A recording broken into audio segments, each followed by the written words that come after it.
안녕하십니까. 네, 디트랑 원장 김현철입니다. 오늘은 제가 지금 영상을 촬영하고 있는 날짜가 12월 5일 금요일인데요. 이 영상이 언제 올라갈지는 모르겠습니다만 이제 오늘 기준으로 수능 성적표가 발표가 됐습니다. 그러면 이제 학생들이 재수를 해야 하나? 재수를 시작하면 언제 해야 되지? 어떻게 해야 되나? 여러 가지 고민이 굉장히 많아질 시기이기 때문에 제가 이번에는 재수 선택을 할 때 어떤 가이드 영상을 좀 제공해야겠다 생각이기 때문에 이번 영상을 촬영하게 됐거든요. 그래서 제가 한번 그 재수를 고민하시고 계시는 학생들한테 도움이 될 만한 영상을 잘 한번 찍어 볼 테니까 한번 잘 들어봐 주시면 좋겠고요. 시작하기 전에 일단 그거는 그런 상태일 겁니다. 유쾌하진 않을 겁니다. 그쵸? 재수라는 게 당연히 1년 동안 열심히 공부를 하고 난 다음에 다시 한 번 더 그 과정을 반복하는 거고 굉장히 심리적으로든 육체적으로든 스트레스를 많이 받은 상태일 거기 때문에 당연히 기분 좋게 시작할 수는 없습니다. 그렇지만 또 수능이라는 게 못 친다고 해서 인생이 망하거나 실패하거나 그런 건 아니잖아요. 그런 건 아닙니다. 정말 아니고요. 어떻게 보면 우리가 수능을 잘 치려고 하는 이유는 우리가 이 수능을 잘 쳐서 좋은 대학을 감으로써 우리의 삶을 조금 더 낫게 만들기 위해서 투자를 하는 거 아니겠습니까? 그렇기 때문에 수능이라는 걸 아무리 좋게 쳐줘봤자 이것은 수단 그 이상의 의미를 가질 수는 없기 때문에 이 수단을 잘 하기 위해선 굉장히 속상하겠죠. 1년 동안 열심히 공부했는데 어떻게 그걸 그르치게 되는데 기분이 좋겠습니까? 그렇지만 이 수단을 제대로 우리가 활용해서 내년에 성공하기 위해서는 지금은 속상한 감정들을 좀 제쳐두고 수단 그 자체에 좀 집중을 해서 어떻게 하면 결과를 낼 수 있을까 거기에 집중해서 우리가 이성적으로 생각해볼 시간이 된 것 같아요. 그래서 오늘 가이드 영상도 제가 필요한 정보들 정말 꾹꾹 눌러 담아서 쓰니까 한번 잘 들어봐 주시면 좋겠습니다. 일단 시작하기 전에요. 제가 이제 영상을 몇 개 입시 관련해서 영상 업로드를 했어요. 그래서 좀 제가 제 기준에서는 생각보다 많은 분들이 좀 봐주시고 개인적으로도 연락을 주시고 하는데 제가 계속 연속해서 말씀드리고 있지만 입시는 상대적인 겁니다. 제가 지금 말씀드리고 있는 건 제가 이때까지 봤던 많은 케이스와 재수학원에서 학생들과 뭐 1년 내내 같이 지내죠. 같이 지내면서 그거에 대한 경험을 압축적으로 일반화시켜서 말씀을 드린 거기 때문에 당연히 제가 지금 1대1 컨설팅을 하고 있는 게 아니기 때문에 지금 이 영상을 보고 있는 학생의 상황이 100% 맞을 수는 없습니다. 그렇지만 통계는 과학입니다. 통계는 과학입니다. 그러니까 지금 이 얘기가 100% 본인과 싱크로율이 일치하진 않겠지만 본인이 수험생이라면 지금 어디 제가 지금 말씀드리는데 발 한 군데 이상은 걸치고 있을 거예요. 그렇기 때문에 지금 제가 드리는 말씀을 본인의 상황을 해석하는 메타인지에 활용을 하신다면 충분히 도움이 되지 않을까 그런 생각이 좀 듭니다. 그래서 본인의 생각과 좀 다르다고 해서 너무 뭐랄까 분노하시거나 아니면은 좀 아예 쓸데없는 정보로 치부하시거나 그러시기보다는 한번 잘 들어봐 주시면 도움이 될 얘기들을 많이 해드릴 수 있을 것 같습니다. 일단은 시작하기 전에 저는 재수생이라는 그룹을 세 그룹으로 제가 분류를 해봤어요. 그룹 A는 국어, 수학, 영어가 평균 4등급이하고 그룹 B는 3등급 중반에서 2등급 후반, C는 2등급 초반에서 1등급대로 분류를 했습니다. 여기서 이제 탐구는 왜 포함시키지 않았냐면 첫 번째 과학 탐구는 사실 엄밀히 보면 여기 포함시켜야 되긴 해요. 그렇지만 과탐을 선택하는 인원수가 많이 줄었고 두 번째는 과탐이라는 것이 좀 뭐랄까 지금 어떻게 보면 선택을 해야 되냐 말아야 되냐 이런 고민이 여러 가지 많을 수도 있고 세 번째는 과탐마다 상황이 다 다르고 공부하는 상황이 다 다르기 때문에 제가 과탐을 좀 넣기는 좀 그랬고요. 사탐은 사실 재수식이나 재수의 공부에 대해 성찰을 할 때 사탐은 포함시키지 않으셔도 됩니다. 왜냐하면은 첫 번째는 사탐이 4, 5등급이 나왔다고 해서 재수를 빨리 시작해야 되는 것도 아니고요. 사회 탐구가 1, 2등급이 나왔다고 해서 재수를 늦게 시작해도 되는 게 아닙니다. 양이 너무 적기 때문에 사탐은 그게 무슨 국영수 공부에 비견할 만큼 전체 재수 구조에 영향을 미치는 공부량이라 볼 수 없거든요. 물론 재수를 본격적으로 시작하게 되면 사탐도 내가 공부가 뭐가 문제였는지 뭐를 고쳐야 되는지를 우리가 피드백을 해야 되기 때문에 거기서는 필요하겠지만 지금 제가 일반적으로 그룹을 분류할 때 사탐은 영향이 없다고 생각하시면 될 것 같습니다. 그래서 우리가 이제 기본 과목이라 하죠. 기초 과목이라 하는 국어, 수학, 영어 기준으로 제가 세 그룹을 나눠봤습니다. 이 그룹에 대해서 제가 하나하나 말씀을 한번 들어보도록 할게요. 네, 첫 번째 케이스는 일단 국어, 수학, 영어 기준으로 평균 이제 했을 때 대충 한 4등급 정도 나오는 학생들. 그럼 뭐 성적표상으로는 대충 이 정도 되겠죠. 4, 4, 5, 뭐 4, 3, 4, 뭐 이런 친구들, 그죠? 그러니까 이런 친구들 같은 경우에는 이제 분명히 어떤 생각을 또 하는 학생들도 분명히 있을 거냐면 좀 쉬어야겠다. 좀 이제 뭐 다른 학생들도 뭐 대부분 재수를 언제 시작하나요? 이런 거 이제 물어보고 하면 뭐 1월 달이나 빨라도 1월 달이나 늦으면 2월 말에 시작한다니까 나도 그때 시작하겠다고 생각하겠지만 제가 단언컨대 말씀을 드리는데 지금 시작하셔야 됩니다. 그리고 만약에 본인이 좀 쉬어야겠다는 생각 때문에 지금 시작하는 게 아니라고 생각한다면 재수를 안 하시는 것도 추천드립니다. 왜 그러냐면 물론 이제 이 얘기 들으면 이제 감정적으로 확 올라옵니다. 그죠? 나도 이제 쉬어야 되는데 왜 못 쉬게 하냐 이런 생각이 드는데 왜 쉬어야 됩니까? 제가 좀 세게 말씀드리겠습니다. 왜 쉬어야 되죠? 그러니까 이 등급에서 멀어지면 멀어질수록 사실 그럴 가능성이 매우 높은데 남들 놀 때 같이 놀고 남들 공부할 때 놀았으니까 등급이 저렇게 나오는 겁니다. 영어 예를 들어서 4등급이고 5등급이면요. 이거 50점, 60점 아닙니까? 영어 듣기랑 도표랑 그리고 난 다음에 무슨 43번, 45번 장문 독해 쉬운 영역 100점 다 합치면 59점인가 나옵니다. 이 점수가 나온다는 것 자체는 기본적으로 그 과목에 대해서 심각한 하자가 있다는 거고 보통은 그런 하자는 왜 생기냐면 공부를 안 해서 생기는 겁니다. 만약에 정말 1년 동안 내가 하루에 11시간, 12시간씩 진짜 미친 듯이 공부를 했고 재수학원에서도 연애하지 않고 공부도 정말 착실하게 하고 조는 경우도 거의 없고 퍼펙트로 과제나 숙제까지 다 했음에도 불구하고 등급이 평균이 4, 5, 4, 4, 5 뭐 이렇게 나왔다 하면은 저를 찾아오십시오. 굉장히 좀 심각한 케이스이기 때문에 지금 이런 일반론적인 영상으로 안 되고요. 학생 개별 1대1로 왜 그런 문제가 생겼는지에 대해서 진짜 심각하게 고민해봐야 됩니다. 그럴 만큼 가능성이 적다라는 거예요. 쉬시면 안 됩니다. 왜 쉽니까? 도대체 이때까지 계속 쉬셔서 냉정하게 그 등급이 나온 거 아닙니까? 그죠? 근데 잘하는 친구들이 재수에 2월 말에 시작하고 1월 초에 시작하는 것과 지금 이 그룹에 속하게 되는 학생이 그 시기에 시작하는 건 아예 차원이 다른 문제예요. 학생이 지금 등급이 만약에 평균이 4등급 이하인 학생인데 만약에 지금 당장 지금이 12월이니까요. 12월 달이나 그래 정말 뭐 어찌 뭐 시간이 흘러가서 1월 달이라 칩시다. 이때 시작하지 않으면 어떤 문제가 생기냐? 자, 1월 달 보통 그때부터 학생들이 뭐 시작하냐? 이제 예비고3들은 보통 윈터스쿨 같은 걸 진행을 하고요. 그 재수생들은 예를 들면 이때 재수 선행반이나 보통 얘들 이제 슬슬 공부를 시작한단 말이에요. 근데 이때 시작해도 되는 학생들은요. 평균 3등급 이상, 다시 말하면 기출문제를 공부를 시작한다면 뭐부터 시작하냐면 기출문제 분석부터 바로 시작할 수 있는 학생들이에요. 근데 평균이 4, 5등급인 학생들은요. 고등학교 1, 2학년 기본기를 해야 되는 학생들이에요.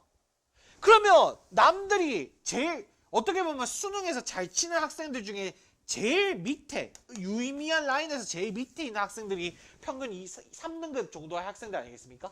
그 학생들이 기출 분석부터 시작을 하면 그 위의 학생들도 다 마찬가지인 거예요. 남들은 다 기출 분석 공부하면서 공부에 대해서 어떻게 보면 발전을 시키고 있는데 나 혼자서 그냥 1, 2월 달에 천천히 시작해가지고 그때부터 기본기를 열심히 해서 그때부터 기출문제를 본 학생들을 따라잡는다? 왜요? 어떻게 하면 따라잡을 수 있죠? 그냥 열심히 하면 되나요? 그렇게 전략도 없고 대책도 없으니까 저등급이 나온 거 아닙니까? 냉정하게 생각해 봐야 돼요. 이게 지금 재수하게 되면 한 1년에 아무리 못해도 1,000만 원에서 예를 들면 기숙 같은 재종 같은 데 가면은 장난치는 거 아니고 돈 거의 한 5천만 원 정도 씁니다. 돈이 1,000만 원, 5천만 원이 네 집 개 이름도 아니고 게다가 학생이 1년 동안 시간을 투자해야 되는 그 일을 그냥 안일하게 내가 지금 조금 더 놀고 싶다는 이유로 이때까지 계속 놀았으면 솔직히 그러면 그런 이유로 그 공부를 지금 이렇게 한다? 안 하는 게 맞습니다. 안 하셔도 됩니다. 누가 칼 들고 할박합니까? 공부 안 하셔도 됩니다. 정말 진심입니다. 어차피 한 템포씩 계속 밀려서 어차피 질 게임이 됩니다. 남들이 쉬고 있을 때 기본기부터 빨리 메워야 되는 겁니다. 내가 지금 문장에서 영어 문장 제대로 해석도 못하고 수학에 대해서 개념도 모르는데 왜 지금 쉬어도 된다고 생각합니까? 남들은 쉬어도 됩니다. 근데 학생은 아닌 거예요. 지금 빨리 기본기를 시작해야 됩니다. 제가 이 비슷한 영상을 두 번째 영상을 찍고 다행인 거는 저희 학원에 지금 이 시기 때 재수생이 이만큼 많았던 적이 없는데 재수생들이 정말 빨리 시작했어요. 정말 상담을 하다 보면 이 친구는 진짜 11월 바로 시작해서 다행이다. 12월에 진짜 시작해서 다행이다. 10분 학생들이 너무 많아요. 왜? 기본기가 안 돼 있으니까 그 기본기도 양이 되게 많거든요. 제가 두 번째 영상인가요? 거기서 지금 3, 4등급 학생들은 빨리 시작 안 하면 망합니다. 뭐 이런 영상 올린 적이 있는데 그 영상에 제가 계산 한번 해드린 적이 있어요. 현우지쌤 시발점 수학원, 수학2, 확률과 통계 강의수 다 합치면 166강이에요. 166강 다 소화를 하셔야 된다고. 2등급 나오고 있으면서 나는 그걸 왜 다 들어? 네가 그걸 다 안 들으니까 망한 거라고. 그 양을 소화를 하려면 물리적 시간이 필요한데 답이 없어요. 2월 말에 평균 4등급 맞은 주제에 2월 말에 재수학은 쓱 옵니다. 쓱 와가지고는 내가 지금부터 공부를 한번 시작해보려 하는데 거들먹거려요. 다른 친구들 기출분석 다 끝나고 기출문제 1회도까지 다 끝났는데 상위권 친구들은 잘하는 친구들이 그렇게 치고 나가고 있을 동안 자기는 일찍 시작하지 않았으면서 4월 말에 4등급 444인데요. 이렇게 하고 난 다음에 기본기 강의를 5월 말까지 들어요. 그래놓고 어느 대학 가고 싶냐? 서성한이요. 됩니까 그게? 되겠어요? 남들은 그러면 할 일이 없어가지고 그 고등학교 1, 2학년 때 열심히 공부하고 학생 PC방 가고 놀 동안 다른 친구들은 할 일이 없어가지고 독서실에 처박혀 있었는지 압니까? 제대로 하세요. 안 할 거면 때려치시라고요. 재수는 제가 마지막으로 말씀드릴 건데 재수는 선택이잖아요. 필수가 아니잖아요. 고등학교처럼 물론 고등학교도 선택이긴 합니다. 고등학교처럼 꼭 가야 되는 교육과정의 일부가 아니잖아요. 돈 쓰고 시간 써서 내 미래를 낮게 만들기 하기 위함인데 어차피 질 게임을 왜 시작합니까? 지금 이 학생들은요. 지금 당장 시작하지 않고 남들이 놀고 남들이 기말고사 준비할 동안 기본기 공부를 미리 해두지 않으면요. 계속 1년 내내 한 템포씩 밀려요. 그럼 어차피 져요. 그 지고고 이하의 라인으로 갈 거면 재수할 거면 그 목표 가지고 보통 시작하지도 않아요. 그 학생들이. 그럼 제대로 하셔야죠. 지금 당장 시작하셔야 됩니다. 지금 이 영상 언제 보고 있을지 모르겠는데 12월 달에 보고 있으면 지금 당장 시작하시고요. 1월 달에 보고 있으면 지금 당장 시작하세요. 뭐가 늦었니 말았니 그럼 아예 안 할 걸 생각하시고요. 뭐 애매하게 이 학생들 제일 웃긴 게 이 학생들 뭐 반수? 표정으로 다 말했습니다. 말도 안 되는 소리 하지 마십시오. 기본기가 필요한 자 만약에 오케이 알겠습니다. 정신 차리겠습니다. 하고 난 다음에 12월 달부터 빨리 시작했다 칩시다. 그럼 뭘 해야 되느냐? 기본기가 필요한 과목을 하셔야 돼요. 여기서 영어가 적혀 있습니다. 그럼 또 요 학생들 중에 또 게으른 학생들 영어는 절대평가인데 절대평가더라도 5등급 맞고 4등급 맞으면요. 국어 수학 탐구를 잘 칠 필요가 없어요. 서울대학교 빼고는 다 엄청 감점해요. 4등급 5등급 맞으면 대학을 못 간다고. 알겠어요? 기본기가 필요한 이 기본기라는 것은 영어는 중학교 수준이고요. 수학은 뭐 중학교 수학이 안 돼 있으면 중학교 수학부터 해야죠.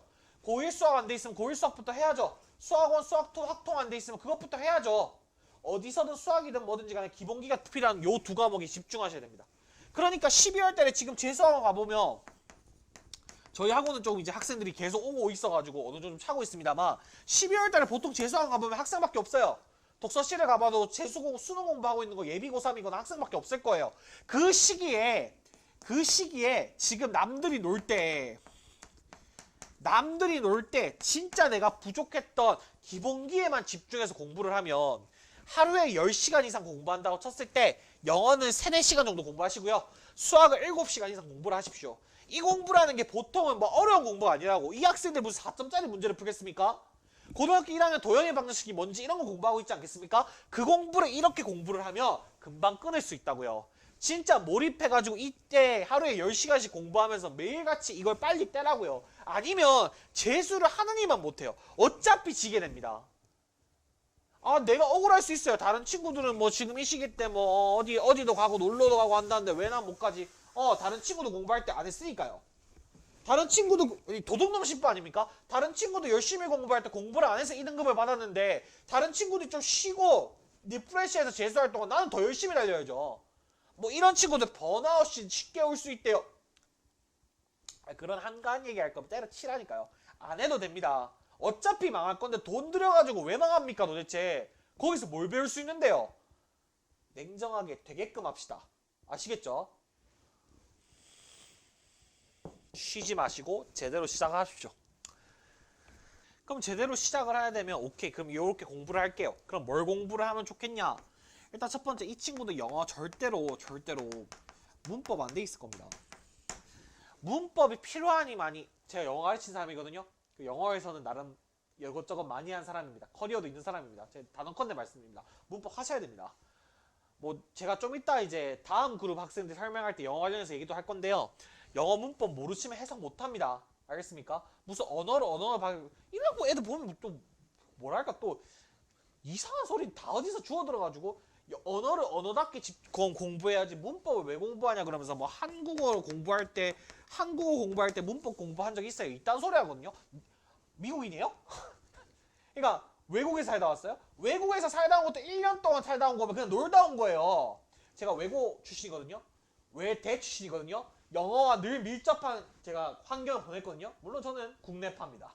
근데 외국에서 살다 온 걸로 영어 커버하려면 5년, 6년을 살다 와야 돼요. 무슨 1년 단기. 보면 진짜 하고 싶은 말 많은데 일반화 시키는 거니까 화를 찾겠습니다. 문법 공부하셔야 되고요. 중학 수준 단어도 필요하면 외우셔야 됩니다. 중학 수준 단어도 정말 필요하면 외우셔야 되고요. 그러고 난 다음에 구문 공부도 하셔야 됩니다. 이런 기본기적인 것들을 하셔야 됩니다. 이거는 양을 줄일 수 있는 게 아닙니다. 잘 가르친 쌤을 어떤 강의를 듣는다고 해서 이 양이 줄어드는 게 아니에요. 무조건 머릿속에 다 있어야 되는 거예요. 그렇기 때문에 이 공부를 진짜 지금 집중적으로 하셔야 된다. 두 번째, 수학 같은 경우에도 마찬가지예요. 수학도 뭐 이거는 정말 다양할 수가 있어요. 중학교 수학이 안 돼 있을 수 있고요. 2차 함수 못 구리는 학생들 너무 얼마나 많은지 압니까? 2차 함수 못 구리는 학생들 진짜 많아요.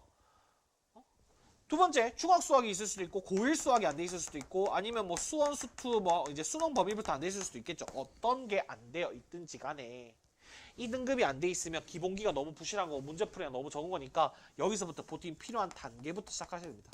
근데 여기서 또 이제 뭐랄까 내가 수능 공부를 해야 되니까 이 공부부터 시작해야지 막상은 고1 수학의 역함수 개념 모르지 합성함수 문제 모르지 그럼 결국에 나중에 문제 풀 때 미분이나 함수의 극한이나 다른 단어인 거 가지고 합성함수 나오고 역함수 나오면 자기 혼자 못 알아들어요. 아시겠어요? 다 아셔야 되는 거예요. 모를라 해도 되는 거 없어요. 다른 학생들이 이런 거 대충 알아야 된다의 수준과 학생이 지금 모르는 수준 같지 않아요. 알겠죠? 객관화를 시키셔야 됩니다. 알겠습니까? 다 하셔야 됩니다. 여기서 효율성 이상한 소리 하지 마시고요. 됐죠? 요 정도 공부 시간을 이런 내용들로 채우셔야 됩니다. 아시겠죠? 자, 두 번째 그룹은 국영수 평균을 해서 3등급 중반 정도에서 2등급 후반 정도가 나오는 학생들입니다. 사실 가장 많은 학생들일 거고 이 학생들이 보통 재수를 가장 많이 고민을 하죠. 그리고 사실 내용적으로도 이제 앞에 친구들은 공부를 안 하는 거에 좀 포커스가 맞춰져 있다면 이 학생들은 보통 공부를 아예 안 하진 않습니다. 근데 제가 좀 잘 말씀을 들어볼 테니까 그리고 과목별로 정말 좀 깊이 있는 얘기 좀 드려볼 테니까 들어봐 주세요. 이 그룹은 두 가지 타입 정도의 학생들이 문제가 됩니다. 첫 번째 타입은 어떤 학생들이냐면 3등급 후반에서 2등급 후반 정도 나오는 학생들 중에 정말 성실한 학생들이 있어요. 진짜 저도 이제 재수학원 운영하잖아요. 그러면 이제 아침 8시까지가 등원이면 7시 10분 뭐 이럴 때 벌써 앉아있고 1년 동안 흔들리지도 않고 진짜 미친듯이 공부하고 쟤는 진짜 열심히 한다. 이런 학생들이 진짜 있어요. 그런 학생들이 정말 열심히 공부했는데도 안타깝게도 수능이라는 게 뭔가 암기로만 이루어진 시험이라거나 아니면 내신처럼 그냥 딱 범위가 정해진 시험이 아니기 때문에 그런 친구들 중에서도 진짜 요 정도 등급이 나와서 원하는 대학에 진학 못하는 학생들이 있어요. 요런 케이스가 첫 번째 있다면 두 번째 케이스는 약간 물론 이제 아까 그룹 A처럼 아예 공부를 안 하거나 그렇진 않은데 약간 논팽이처럼 뭐랄까 그렇다지 성실하지 못하는데 머리가 조금 있다. 근데 이것도 사실 머리가 있다는 것도 저는 별로 안 좋아하는 말인 게 진짜 머리가 좋은 친구들 있잖아요. 진짜 머리가 좋은 친구들은 첫 번째 학생 눈에 안 보이는 데 있어요. 어디? 과학고 아니면 카이스트 이미 대학 갔거나 그러니까 그런 학생들이에요. 솔직히 그런 학생들이 진짜 머리로 찍어 눌려요. 그러니까 노력 필요 없고 그냥 뭐 어떤 뭐 교과서가 있다고 딱 치면 그냥 눈으로 스캔 한번 딱 때리면 머릿속에 딱 입력이 돼요. 그런 학생들이 아니라 그냥 뭐 이해하면은 잘 이해하고 뭐 대답 물어보면은 잘 대답하는 약간 적당히 머리 좋은 친구들이 성실하지 못한 학생. 그런 학생들 중에 성실하지 못한 학생들이 있을 거예요. 이 두 가지 케이스에 대해서 제가 집중적으로 말씀드려 보도록 하겠습니다. 일단 첫 번째, 정말 성실한 케이스 1부터 보도록 합시다. 이 학생들은 수능의 본질에 대한 점검이 필요합니다. 그러니까 이 학생들과 상담해보면 사실 첫 번째 상담에서 제가 제일 물어보는 게 왜 망했다고 생각하니? 왜 재수한다고 생각하니? 라고 얘기하거든요. 근데 이 학생들이 왜 망했냐고 물어보면 뭐라고 답하는지 알아요? 제가 덜해서요. 아침 7시 10분에 와가지고 월화수목금 단 한 번도 빠진 적 없고 정말 성실하게 존 적도 없으면서 이 학생들은 뭐라고 대답하냐? 제가 덜해서요. 제가 덜 노력해서요. 이런 대답을 합니다. 물론 그게 뭐 약간 심리적인 방어 기제 같은 걸 수도 있다고 생각해요. 무슨 말이냐면 내가 정말 열심히 했는데 내가 뭔가 머리가 안 되거나 내가 뭐 능력이 부족해서 그랬다는 걸 인정하기 싫을 수도 있죠. 그런 심리적 기제가 있을 수도 있지만 사실은 이 학생들은 그 정도면 정말 성실하게 공부를 했어요. 제가 항상 그 학생들에게 하는 말이 뭐냐? 절대로 자기 노력만 탓하지 마라. 그것이 아니라 다른 관점에서 봐야 된다는 얘기를 정말 많이 합니다. 그래서 이 학생들한테 정말 해주고 싶은 말은 뭐냐면 수능의 본질에 대한 점검이 필요하다. 그럼 그게 이제 구체적으로 무슨 말이냐? 일단 국어부터 보겠습니다. 국어 등급이 이 학생들 중에 엄청 열심히 하는 학생들의 비율로 봤을 때 사실 국어 등급이 안 나오는 비율이 수학 등급이 안 나오는 비율보다 훨씬 더 높은 것 같아요. 그게 왜 그러냐면 수학은 좀 이따 말씀드리겠지만 무식하게 양으로 밀어붙일 수 있는 과목인데 국어는 그게 잘 안 되거든요. 그러니까 국어에서의 수능의 본질은 뭐냐면 뭐 제가 얘기한 건 아닙니다. 이원준 선생님께서 말씀하신 건데 수능 국어의 본질은 내가 처음 보는 지문을 얼마나 정말 요 표현이 딱 좋다고 얘기하는데 해상도 높게 선명하게 읽을 수 있느냐. 그러니까 지문에서 지문의 구조가 됐든 내용에 대한 이해가 됐든지 간에 본질은 뭐냐면 내가 처음 보는 지문이에요. 그 지문을 내가 얼마나 수능 공부를 하고 기출 분석을 하면서 배웠던 패턴이나 아니면 내용들을 바탕으로 선명하게 읽을 수 있느냐. 그러니까 두 번째 문단에서 얘가 이런 얘기를 하는 거는 첫 번째 문단에서 이런 얘기를 했다는 것과 연결되고 그런 부분에 대한 내용적 이해를 사실 얼마나 선명하게 할 수 있느냐가 수능 국어의 본질이라는 말씀을 하시더라고요. 저도 굉장히 동감을 하는 바입니다. 사실 이 학생들은 이런 부분을 좀 놓치는 경우가 많아요. 그러면 이제 수능 국어의 본질이 그렇다면 이 등급대 학생들이 국어 공부를 하면서 가장 많이 하는 실수들이 뭐냐? 이런 부분을 점검해보라는 거예요. 1년 동안 내가 공부를 하면서 혹시 그런 경향이 좀 있지 않았나에 대해 생각을 해보라는 거예요. 첫 번째는 두 가지 스타일이 극단적으로 문제가 되는데요. 첫 번째는 사후적 풀이에 매몰되는 학생들이 있고 두 번째는 뭐냐면 반대로 지문을 읽으면서 아무 생각을 안 하는 학생들이 있어요. 두 가지 다 말씀드려보면 사후적 풀이에 매몰된다는 게 뭐냐면 그러니까 기출을 분석할 때 당연히 이해가 될 때까지 반복해서 읽어봐야 되고 많은 고민을 해야 되는 거는 맞는 말이죠. 맞는 말인데 근데 중요한 건 뭐냐면 우리가 그 지문 자체를 뭐랄까요? 그쵸? 암기하듯이 그 지문의 구조를 100번, 200번 뭔가 뜯어본다라고 해서 그게 그 지문이 다시 나오는 게 아니거든요. 아까 처음에 말씀드렸다시피 수능 국어의 본질은 내가 처음 보는 지문, 처음 보는 소재, 처음 보는 내용이 나오게 되고 우리가 그걸 얼마나 선명하게 읽을 수 있는가에 대한 문제거든요.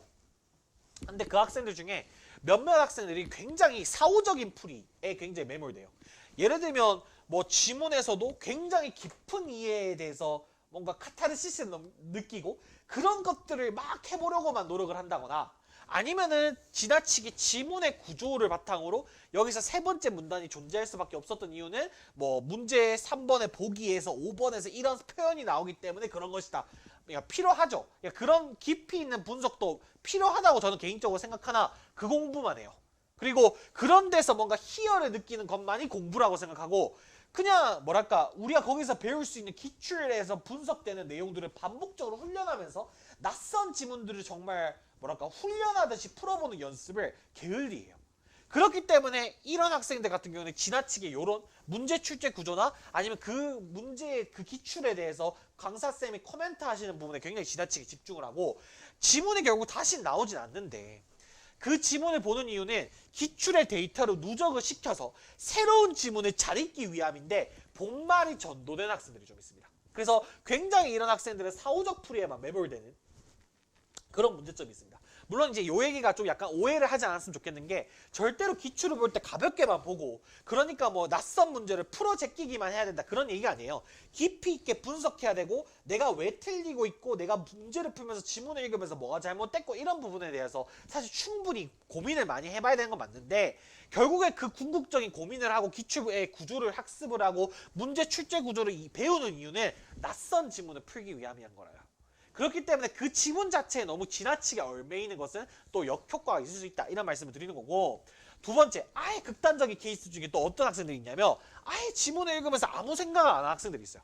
진짜 약간 영어 단어 외우듯이 그러니까 이런 게 이제 그 교재가 안 좋다는 얘기를 하는 게 아닙니다. 그 교재를 안 좋다는 얘기가 아니라 해설도 그 교재는 충분히 저는 훌륭하다고 생각하고 그 교재 자체가 문제가 아니라 그냥 컨셉을 말하는 거예요. 예를 들면 매일 3비 같은 문제집을 삽니다. 매일 3지문씩 비문학을 꾸준히 풀면 성적이 는다 라는 이제 교재를 삽니다. 그러니까 꾸준히가 중요한 건 뭐냐면 거기서 이제 저자님께서 말씀하시는 거는 공부량을 하자는 차원이었을 거예요. 근데 정말 학생들이 매일 꾸준히 3지문씩 비문학만 풉니다. 뭘 하냐면 영어 단어 외우듯이 그냥 맞고 틀리고 채점만 합니다. 그리고 이 교재가 알려주는 뭐랄까요? 정답의 근거를 형광펜만 긋습니다. 이거를 내가 고민하면서 이 문제가 왜 이렇게 정답이 떨어지고 그러고 난 다음에 지문에서 뭐가 문제가 되고 이런 부분에 대한 것들을 내가 생각을 스스로 해야 되는데 그게 아니라 그냥 교재에서 알려주는 대로 이게 세 번째 문단의 두 번째 줄이 정답의 근거가 된다 그러면 형광펜 예쁘게 쳐요. 그리고 난 다음에 정말 매일 3지문 이상으로 풀어 제낍니다. 근데 국어는 그렇거든요. 국어는 지문 자체에 대해서 학생들이 문제를 푸는 것 자체는 뭘 보여주는 거냐면 수학은 문제를 푸는 것 자체가 실력을 늘려줄 수 있는데 국어는 결국엔 그 두 번째 문단을 읽으면서 내가 무슨 생각을 하는지가 중요한 건데 내가 무슨 생각을 하는지는 전혀 생각해보지 않고 내가 지금 할 수 있는 생각의 범위 내가 딱 할 수 있는 생각의 범위로 계속 시도만 해보는 거예요. 이걸 무슨 고민을 해야지만 내가 할 수 있는 이 경계선을 뚫고 올라가가지고 뭔가 새로운 생각을 해볼 수가 있을 텐데 그게 아닌 거야. 그냥 내가 잘못된 생각과 사고의 수준이 이거밖에 안 되는데 그냥 계속 풀어 제끼면서 그 공부에 대해서 그 지문에 대해서 내가 어디까지 읽을 수 있는지만 계속 확인만 하는 겁니다. 국어에서 문제풀이는 실력 향상이 아니고요. 문제를 푼다 행위 자체는 실력을 향상하는 행위가 아니라 내 실력을 확인하는 과정입니다. 그렇기 때문에 내가 하루에 비문학을 10지문을 푼다고 하면 10번 내 실력을 확인하는 거예요. 푸는 행위 자체는. 실력이 늘려면 어떻게 해야 돼? 그 지문을 가지고 내가 왜 틀렸지? 아, 내가 지금 이 문제는 정답이 3번이라고 확신했는데 여기서 뭐가 잘못됐기 때문에 정답이 2번인 거지? 그럼 내가 생각할 때 근거가 어디 있다고 생각해야 되지? 이런 걸 막 고민하면서 그걸 고민해보면서 내가 왜 어디서 잘못됐는지 생각해야지만 실력이 느는 건데 그게 아닌 거야. 그냥 10지문을 풀고 난 다음에 매겨. 틀렸네? 왜 틀렸지? 답지 마. 여기 세 번째 문제, 두 번째 그래 그 근거가 있대. 형광펜 쳐. 이게 근거구나. 읽으면 대충 또 이해가 되는 느낌이야. 알겠어. 하고 책을 덮어. 이런 식으로 공부한다는 거죠. 그런 학생들은 계속 뭔가 많이는 풀었겠지만 느는 게 없어요. 그리고 그게 가장 심한 과목이 국어였을 겁니다. 국어에서 문제풀이는 요 말을 기억하셔야 돼요. 내 독해력이 향상되는 과정이 아니라 점검일 뿐입니다. 문제를 풀고 난 다음에 내가 고민을 시작할 때만이 진짜 점수가 느는 과정인 거예요. 그래서 이 학생들은 정말 어떻게 보면은 많이 풀 수도 있어요. 기자형 학생들 중에 열심히 하는 학생들은 뭐 국어 모의고사, 이감 모의고사 같은 거 모의고사 예를 들면 뭐 30회 풀었다, 40회 풀었다 하거든요. 많이 풉니다. 근데 중요한 건 성적이 늘지 않아요. 그러니까 이런 게 혹시 1년 동안 공부를 할 때 있지 않았나? 이거에 대해서 점검을 좀 해보셨으면 좋겠습니다.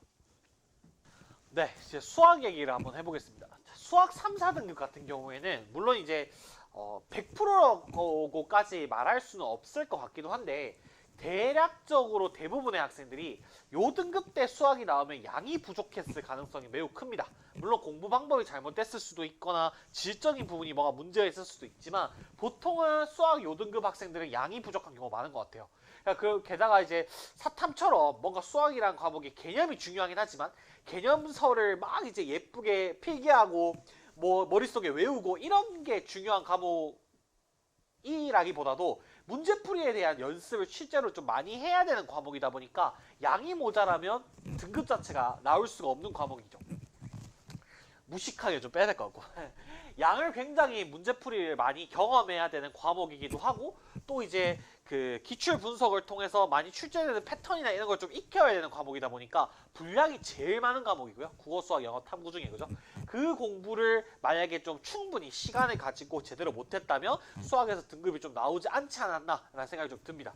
근데 수학을 좀 잘 못하는 학생들이 좀 생각해 봐야 될 게 두 가지를 제가 정리를 해왔는데 아까도 좀 잠깐 말씀드렸지만 첫 번째는 개념 자체에 굉장히 집착하는 학생들이 있어요. 그러니까 이 말은 절대로 개념이 중요하지 않다거나 개념을 소홀해도 된다는 말이 절대 아닙니다. 수학에서 개념은 매우 중요한 것이고 수학적 정의는 우리가 말 그대로 뱉어낼 수 있어야 돼요. 말로 할 수 있어야 될 정도로 머릿속에 제대로 정리가 돼 있어야 되거든요. 근데 수학은 사탐이 아니기 때문에 개념만 계속 읽어보고 있다라고 해서 문제를 풀 수 있는 게 아닙니다. 우리가 실제로 킬러 문제를 풀어본 경험이 있으면 학생들 중에 킬러 문제를 풀어본 경험이 있으면은 한번 봤겠지만 킬러 문제는 호흡이 굉장히 길어요. 그러면 사실 그 어떤 아이디어에 대한 접근을 하는 것도 매우 어렵지만 현실적으로 그 케이스를 일일이 다 따지면서 계산을 하는 것 자체가 뭐냐면 무협지란 말이야. 실전 대련이야. 그러니까 머리로 이게 메커니즘이 어떻게 이루어져 있는지 이해하는 것도 매우 중요하지만 건강한 신체, 물리적인 싸움을 할 수도 있어야 되는 과목이 수학이라는 거죠. 그렇기 때문에 수학을 계속 개념만 읽어보고 있다라고 해가지고 실력이 느는 건 아니란 말이에요.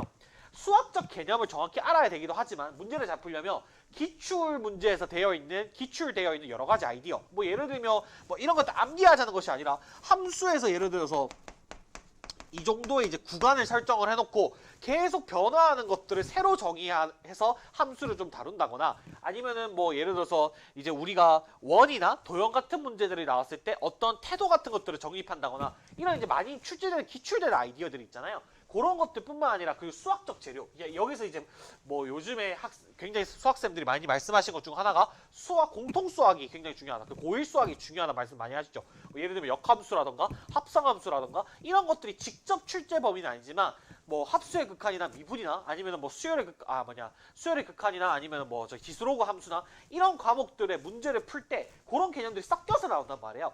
그런 것들에 대한 기본적인 재료들까지 다 갖춰져 있어야지만 우리가 쉬운 문제부터 어려운 문제까지 제대로 풀 수가 있잖아요. 그죠? 이런 것들을 충분히 다 대비를 해야 되는데 어떤 학생들이 좀 있냐면 수학을 잘 못하는 학생들 중에 개념에 지나치게 집착을 좀 해서 그걸 뭔가 좀 내가 100%가 아니면 못 넘어가고 연습을 하지 않으려고 하는 이런 학생들의 성향이 좀 있는 것 같아요. 이런 학생이 아니었나 한번 생각을 해보시고 두 번째는 이건 정말 많은 경우인데 특히 3등급 때 학생들이 굉장히 많은 것 같아요.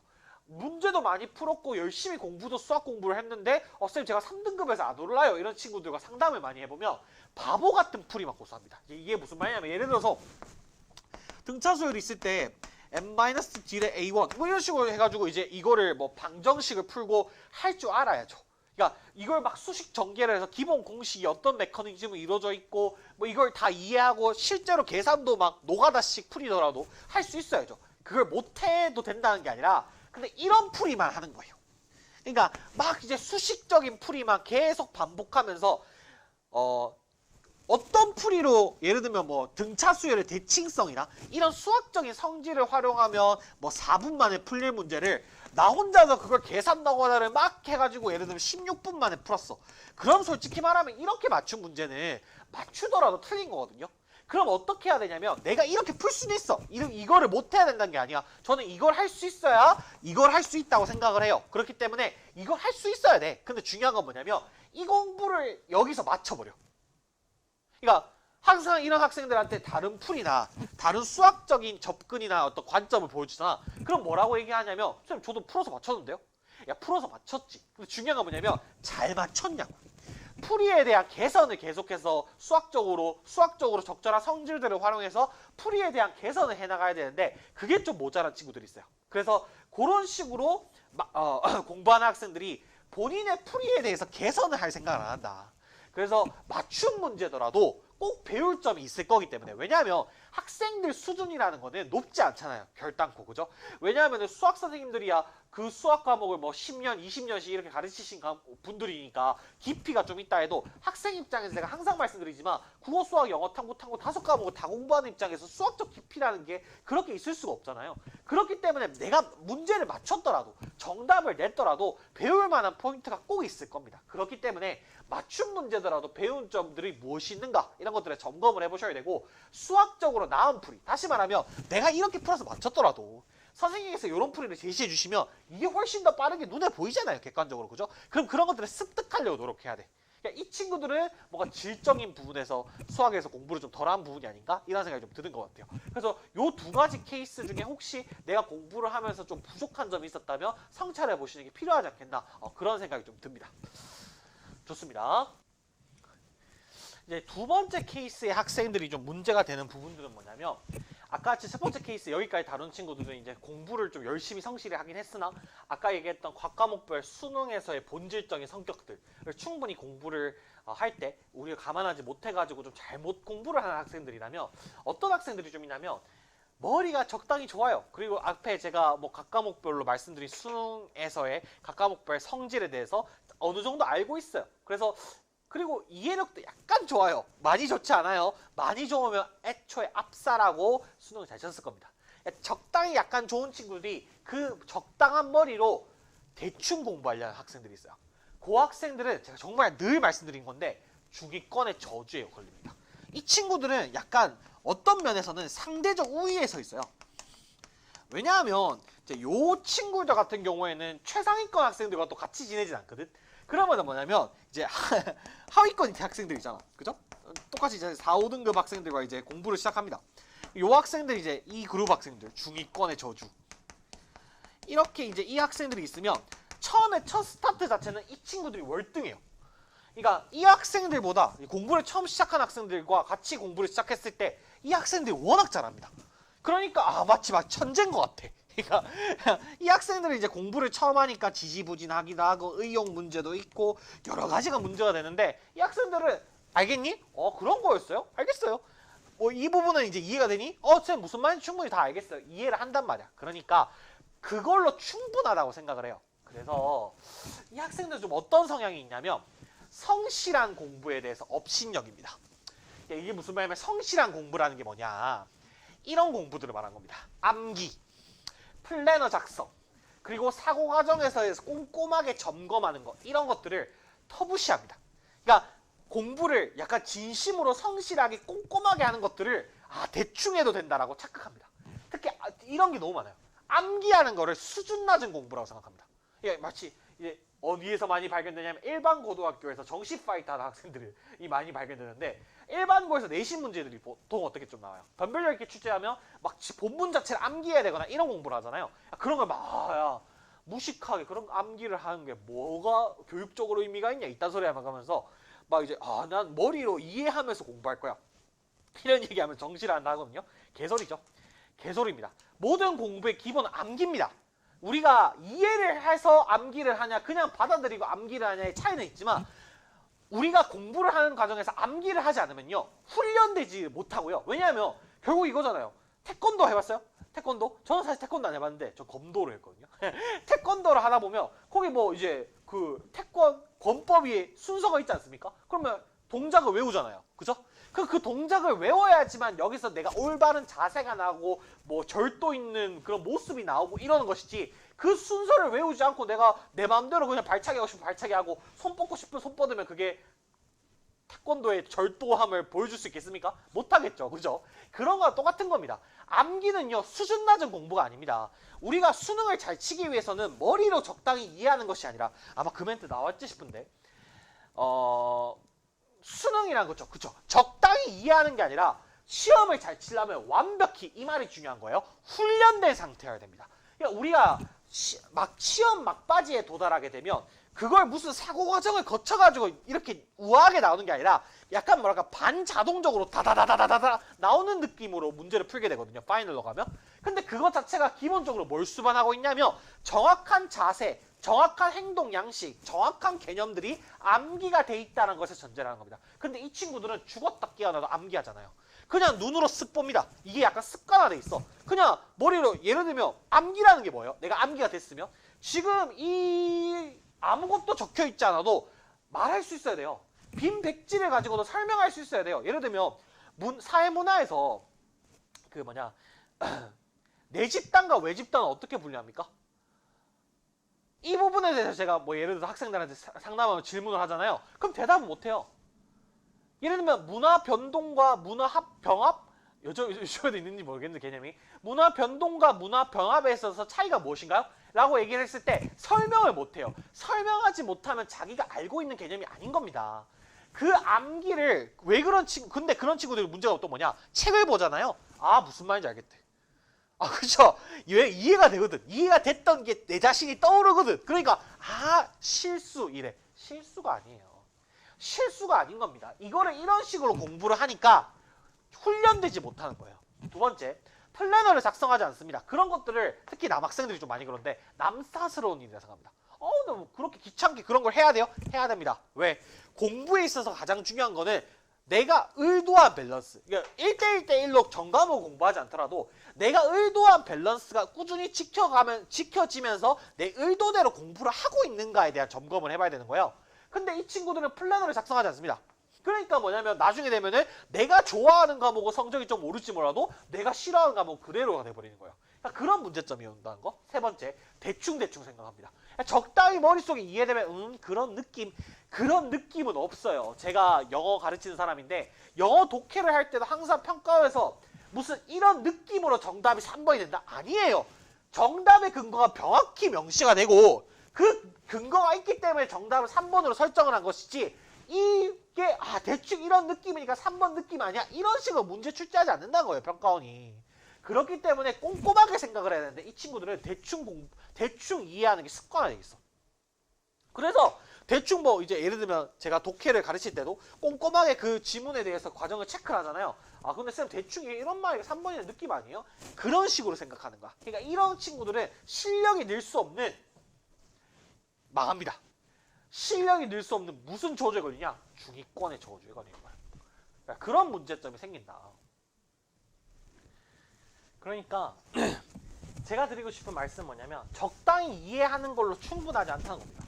우리가 완벽하게 훈련이 돼야 되고 그러려면 아까 말씀드렸던 그런 성실한 공부들을 무조건 해나가셔야 됩니다.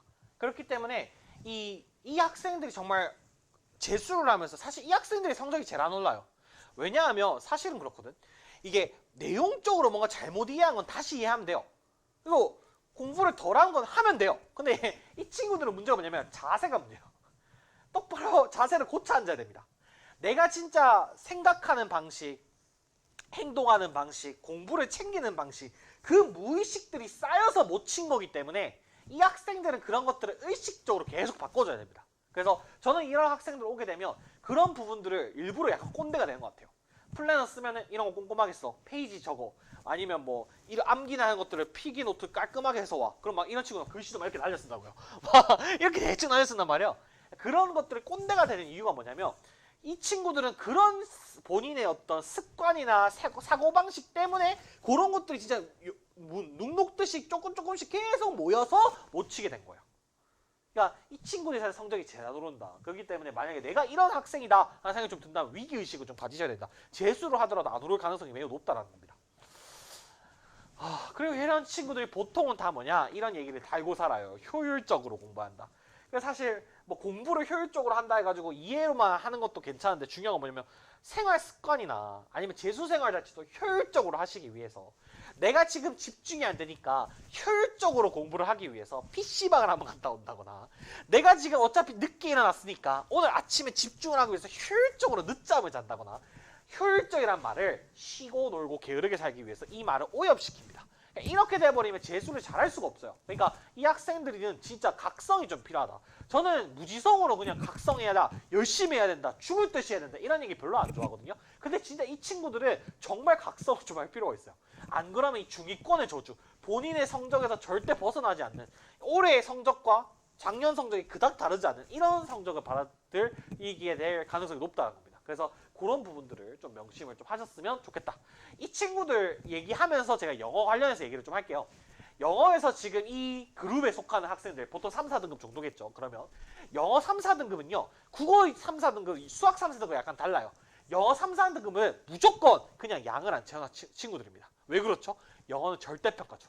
이게 다른 과목들 같았으면 뭐 1컷 간의 등급의 점수 차가 뭐 4점, 뭐 6점 이런데 영어는 10점이잖아요. 그게 엄청 커요. 그러니까 1등급 90점 나오는 친구와 뭐 2등급 80점 초반 나오는 친구는 영어 실력이 사실 천지 차이예요. 70점 나오는 친구, 60점 나오는 친구 다 똑같고요. 그런데 영어 3, 4등급은요. 아까 말씀드렸잖아요. 시작할 때 말씀드렸죠. 듣기랑 도표나 쉬운 영어 다 합치면 59점이에요. 그러면은 나머지 문제 다 찍어도 60점은 나와야 된다는 거예요. 근데 그게 안 나온다는 게 무슨 말이냐면 단어가 안 되고 해석이 부족한다는 겁니다. 이런 친구들이 요즘에 이상한 용어가 생겼어요. 영어 가르치는 장에서 굉장히 짜증이 나는 용어인데 뭐라고 하냐? 감독해. 자, 그 친구들이 얘기하는 감독해 예시를 한번 보여드리겠습니다. 영어 선생님이 한번 가르쳐 볼게요. Patience always pays in the long run. 이거 제가 해석을 한번 시켰어요. 해석을 시키니까 그 친구를 뭐 욕하거나 욕보이거나 그러기 위해서 한 게 아닙니다. 해석을 어떻게 하냐? 인내심은 항상 자 이거 어떻게 하죠? 답변해 보시겠어요? 지불이 되다 이래. 그러니까 딱 멋지게 쓰고 난 다음에 혼자 생각합니다. 인내심이 장기적으로 지불이 되다 라는 말이 무슨 말이지? 어떤 느낌이지? 이런 친구들은요. 물론 영어는 지문이 약간은 추상적인 경향이 있기 때문에 지문을 한국어로 해석을 할 수 있다고 해서 100% 이해가 되는 건 아니에요. 근데 이거는 뭐냐면 그냥 잘 그려져 있는 꽃을 보고 자기가 추상미술로 만드는 과정이잖아. 자기 혼자 추상예술, 현대미술로 막 만들어버리는 거야. 이게 지금 이렇게 해석이 되면 안 되죠. pay가 이렇게 쓰일 때는 타동사로 쓰일 때고요. pay가 자동사로 쓰면 어떤 의미입니까? 이익이 되다라는 의미거든. 근데 이 단어를 죽어도 안 깨요. 죽어도 저 단어를 정확한 단어의 뜻을 외우지 않는다고. 그리고 난 다음에 약간 인내심이 장기적으로 뭔가 이게 뭐 대가를 치른다 약간 이런 느낌이잖아요. 다 틀렸죠. 그러니까 이게 대가를 치라 지불이 되다. 돈 내는 거 좋아해요? 돈 내는 거 안 좋죠? 그럼 마이너스잖아. 그럼 이렇게 생각해. 쌤 여기가 뭐 인내심을 못 가지면 장기적으로 뭔가 좀 이제 대가를 치게 된다 이런 말 아닙니까? 완전 반대로 읽었죠? 그 얘기가 아니죠? 장기적으로 인내심을 가지면 이익이 된다는 거예요. 좋은 거라는 말이에요. 그러니까 내가 이 문장 혼자 해석하고 난 다음에 이상한 해석을 하죠. 자, 두 번째. 이런 문장 한번 해석해 보시겠어요? 제가 오늘 몸이 좀 안 좋아가지고 계속 좀 중간에 끊고 있는데 말이 좀 꼬이네요. 이거 한번 해석해 보시겠어요? 여기까지는 어떻게든 감독계를 비볐다 쳐. 그럼 이런 학생 이제 랩하는 학생 나옵니다. 셀 수 있는 모든 것은 셀 수 있는 것이 아니고 셀 수 있는 모든 것은 셀 수 있는 것이 아니다. 막 이러죠. Yeah. 힙합하죠. 그게 아니죠. count라는 동사는요. 이게 영어 수업이 돼버려. 자동사로 쓰이면 어떤 의미냐면 중요하다라는 의미예요. 타동사로 쓰면 어떤 의미냐면 무엇을 세다라는 의미예요. 내가 암기가 돼 있으면 이렇게 뱉을 수 있어야 됩니다. 아시겠어요? 그러면 여기서 이게 수동태로 쓰인 것은 세다로 해석해줘야 되고 여기서 이 카운트는 중요하다로 해석해줘야 돼요. 이해하시겠어요? 그러니까 해석이 어떻게 되냐? 중요한 모든 것이 세워질 수 있는 것은 아니고 세워질 수 있는 모든 것이 중요한 것은 아니다라고 해석해야 돼요. 그럼 이거 수적 개념, 숫자에 대한 개념이 어떤 그 중요성과 연결되지 않는다 이런 이제 말이고 아인슈타인이 한 말이에요. 그러니까 이 말에 대해서 곡해를 해보죠. 모의고사에도 실제로 나온 적이 있는 표현이고요. 그러니까 이런 표현들을 정확하게 암기하지 않아요. 그냥 대충 이해해. 카운트가 중요하다라는 의미로 쓰였을 때 그걸 의미를 정확하게 암기하고 알고 넘어가는 게 아니라 약간 뭐 중요한 느낌. 늘 애매해. 말할 때 늘 단어가 애매해. 중요한 느낌. 뭔가 이제 이게 가치가 있는 느낌. 그러지 말라고. 정확하게 외울 수 있어야 되고 외우는 거는 입 밖으로 뱉을 수 있어야 된다고. 그래놓고 난 다음에 내가 해석 능력이 부족해서 이런 거를 해석을 제대로 못하면서 그걸 무슨 감독해라고 해석을 정확히 못하는 걸 찍는 거라고. 찍는 건데 그걸 무슨 뭐 지문에 대한 이해를 하는 거라고. 아니라고. 알겠죠? 선명하게 해석이 되셔야 됩니다. 그러고 지문에 대한 이해나 아니면 글에 대한 독해나 빈칸추론 문제풀이나 이런 것들이 있는 것이지 그렇게 본인 스스로 난이도 높이면서 공부를 하시면 안 된다라는 말씀을 좀 드리고 싶은 거예요. 그래서 이 친구들은 사실 뭐 해야 되냐? 3개 해야 됩니다. 첫 번째, 중학교 문법 영어 공부하셔야 되고요. 두 번째, 구문 공부하셔야 되고, 세 번째, 단어 공부하셔야 돼요. 첫 번째, 중학교 문법이라는 것을 했을 때, 쌤, 뭐 이런 걸 해야 돼요. 문법 문제를 안 맞춰도 되잖아요. 문법 문제를 맞추기 위해서, 29번 어법 문제를 맞추기 위해서 중학교 문법을 공부하는 게 아니에요. 중학교 문법이란 게 뭔데요? 관계대명사가 뭔지, 분사구문이 뭔지, 이런 것들을 우리가 중학교 때 다 배우는 거예요. 그리고 고등학교는 새로 나오는 문법이란 게 거의 없어요. 중학교 문법이 다예요. 영문법에. 영문법에 다가 아니라 우리가 해야 되는 문법에 다예요. 근데 그걸 중학교 때 대충 공부해. 그래서 관계대명사가 뭐니 그러면은 뭐 this? 막 이딴 소리 하고 있어. 그러니까 그렇게 용어 자체가 부정확한데 이게 말의 단위예요. 말의 단위. 우리가 영어라는 언어를 구성하는 최소한의 말의 단위란 말이에요. 이거를 정확하게 모르고 난 다음에 해석을 한다? 그럼 아까도 얘기했잖아. 외국인이거나 미국인이면 그럴 수 있어요. 그죠? 그게 아니라면 이 말에 대해서 정확히 알아야 됩니다. 그래서 문법은 무조건 하셔야 됩니다. 제가 나중에 영어에 대해서 좀 자세하게 말할 기회가 있으면 말씀을 좀 드릴게요. 두 번째, 그 문법을 바탕으로 말의 짜임에 해당하는 구문 공부를 하셔야 됩니다. 뭐 예를 들면 많이 쓰는 문장 패턴들 있잖아요. 가주어, 진주어, 뭐 가목적어, 진목적어, 아니면 뭐냐면 first 목적어, to 부정사, 이런 식으로 이제 우리가 어순별로 공부하게 되는 구문에 대한 공부를 하셔야 되고요. 세 번째, 말할 거 없죠? 단어 공부도 하셔야 됩니다. 근데 특히 단어도 자 보세요. 내 수준에 맞는 단어를 하셔야 됩니다. 자, 이거 굉장히 중요한 말씀 하나 드릴게요. 뭐 예를 들어서 시중에서 가장 많이 쓰는 단어장 중 하나가 워드마스터죠. 워드마스터 같은 걸 단어장을 보실 때 주의할 시점이 뭐냐면 워마 같은 거는 이게 시리즈별로 난이도가 나눠져 있잖아요. 예를 들면 뭐 수능 수준에서 많이 아무리 못하는 학생들이 보통 처음 보기 시작한 단어장은 중등 고난도 정도거든요. 중등 고난도 다음에 이제 고등 베이직이 있고, 고등 베이직 다음에 이제 수능 2000이 있단 말이야. 물론 그 다음에 이제 뭐 지금은 단종된 걸로 알지만 하이퍼나 하이스트나 다른 단계도 있지만 보통 수능 난이도에서 우리가 다 외우게 되는 단어장이 이 정도인데, 요 학생 중요할 점이 뭐냐? 내가 봐요. 단어가 많이 모자라서 요 단어를 몰라. 여기 있는 단어를 많이 몰라. 근데 그 친구가 나는 수능 외워야 되니까 요 단어장을 외우잖아. 문제가 뭔지 알아? 나중에 되면 예를 들면 여기서 나오게 되는 A라는 단어는 알고 있는데 여기서 나오는 B라는 단어를 몰라요. 그리고 중요한 건 뭐냐면 이건 난이도별로 설계해놨잖아. 그러니까 중요한 게 뭐냐? 중등 고난도에 나온 단어가 수능 2000에 안 나와요. 그러면 단어가 오밀조밀하게 빽빽하게 이렇게 차곡차곡 쌓이는 게 아니라 듬성 구멍이 나요. 그래서 갑자기 이 정도 단어를 알면 애가 이 단어도 알아야 되는데 이 단어를 아는데 이 단어를 몰라. 이렇게 돼버리거든. 그러니까 단어 공부도 뭐냐면 내 수준에 맞는 단어를 골라야 돼요. 이건 어떻게 하는데? 서점에 가서 직접 펴보세요. 직접 펴보시면 내가 그 페이지에서 50% 정도의 단어를 모른다? 그럼 그 단어장이 딱 맞는 거예요. 뭔 말인지 이해되겠죠? 더 모르는 건 상관없어요. 80% 모르는데요? 그것도 괜찮아. 근데 중요한 건 뭐냐면 그 수준의 단어장부터 시작을 해야 된다. 그래서 요 기본기에 해당하는 공부를 해야 하는데 제가 말씀드리고 싶은 거 영어 공부를 한 번은 빡세게 해야 됩니다. 그러니까 영어에 많은 시간을 투자할 수 없다는 건 저도 이해를 하고 있거든요. 영어를 가르치는 사람이니까. 근데 제가 드리고 싶은 말씀은 뭐냐? 영어에 한 번은 빡세게 투자해야 됩니다. 빡세게가 뭐냐? 하루에 2시간 이상, 3시간, 많으면 진짜 4시간. 이게 어느 정도 수준을 모자라냐에 따라 다르겠죠. 그 정도 시간을 한 번은 빡세게 투자해야 되는데 안타까운 게 뭐냐? 그걸 보통 학생들이 어디에 투자하냐? 독해 공부에 투자해요. 무슨 말이냐면 빈칸 추론 풀고 문장삽입 풀고 글의 순서 어려운 유형들을 푸는데 영어를 빡세게 한단 말이야. 그럴 필요 없어요. 영어 독해 문제를 푸는 거는 아까 국어랑 똑같아요. 지문에 대한 이해력이 결국 관건이 되는 건데 지문에 대한 이해력을 문제를 푼다고 해서 늘어나지 않아요. 영어 독해는 국어와 비슷하기 때문에 이걸 푸는 것 자체는 어떤 걸 보장하는 거냐면 내 실력을 확인하는 겁니다. 절대로 이것 자체가 어떤 실력을 늘려주지 않는단 말이야. 그러니까 독해는 사실 많은 고민을 해야 되는 것이지 많은 양을 소화해야 되는 게 아니에요. 그러면 제가 영어를 가르치는 입장에서 학생들이 정말 영어에 언제 빡세게 투자를 했으면 좋겠냐? 이 공부.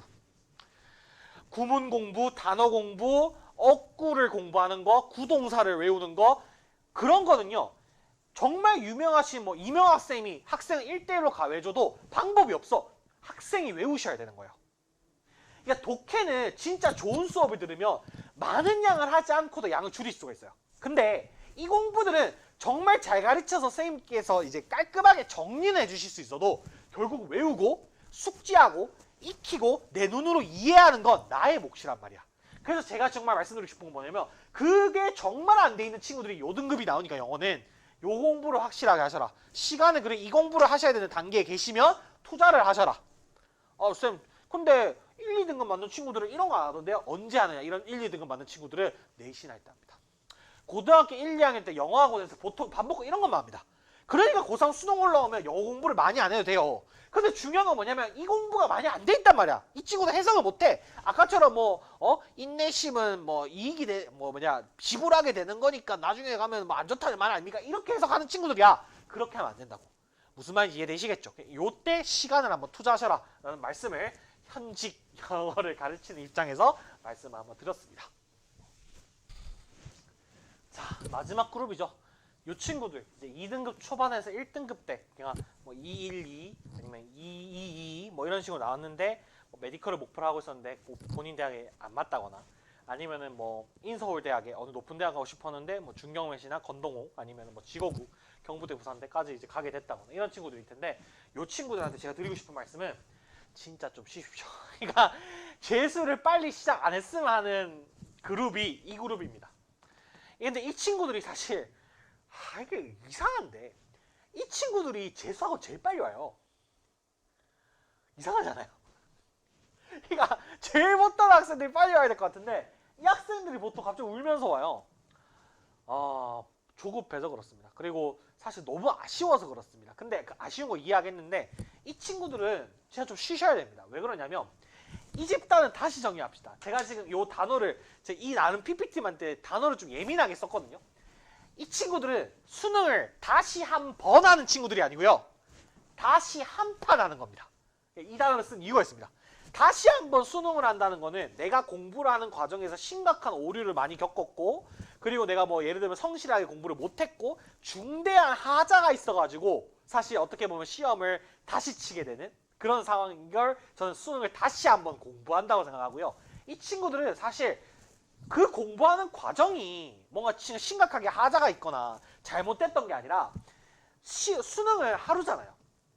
사실 그 하루 만에 모든 본인의 공부에 했던 것들이나 퍼포먼스를 다 측정하는 게 저는 개인적으로는 불가능하다 생각하거든요. 왜냐하면은 근데 그거 어쩔 수 없어. 올림픽도 생각해보면 4년 동안 선수들이 미친듯이 준비하지만 한번 삐끗해버리면 그만이잖아. 그치?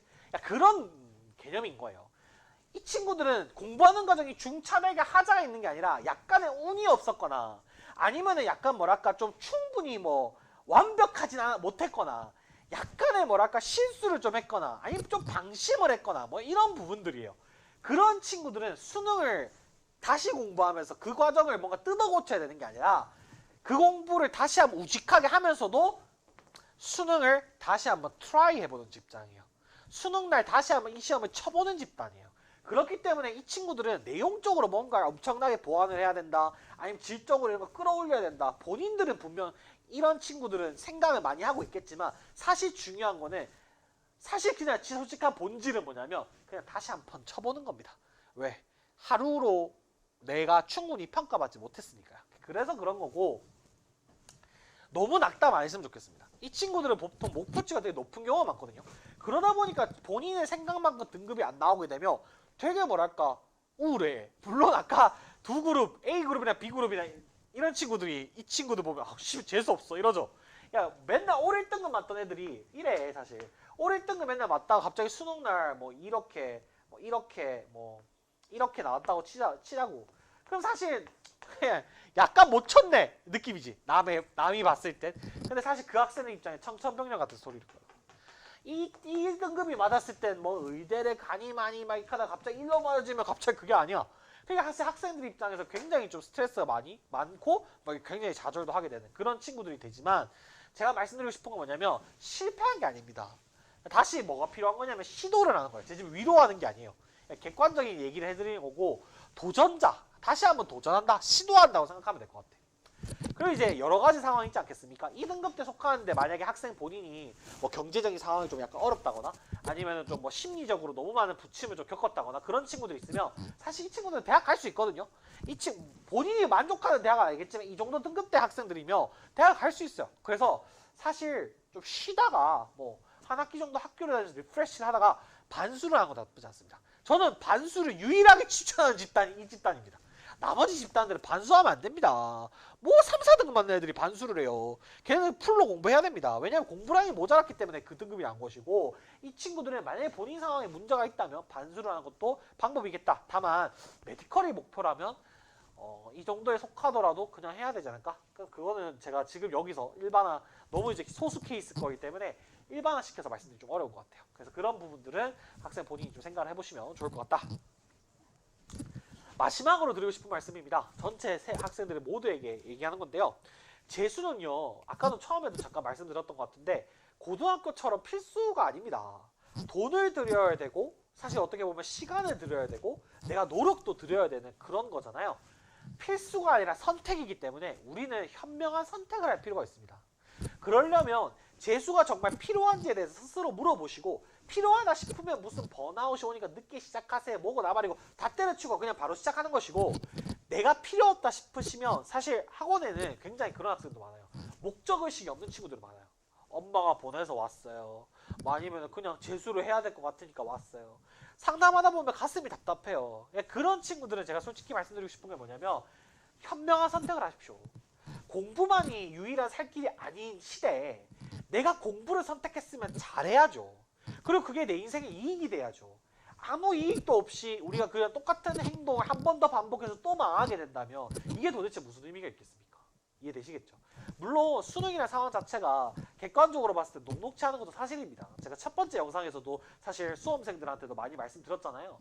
수능 자체가 굉장히 어렵게 출제될 거라고 예측되어집니다. 이치 수능이. 그렇기 때문에 해야 될 게 굉장히 많은 상황에서 우리가 만약에 최전력을 다해서 공부를 하지 않는다면 망할 거는 사실 어떻게 보면 예견돼 있는 일입니다. 그러니까 정말 재수는 필수가 아니라 선택이기 때문에 학생 본인이 오늘 제가 말씀드린 내용들을 좀 길게 말씀드린 것 같은데 말미암아서 그 현명한 선택을 좀 하실 수 있으면 좋겠다 생각을 좀 드리고요. 재수는 절대 실패가 아닙니다. 우리가 정말 제대로 된 시도를 하고 제대로 된 열심히 공부해서 성과를 낸다면 오히려 전화위복이 될 수 있는 계기니까요. 좋은 선택을 하실 수 있으면 좋겠습니다. 감사합니다.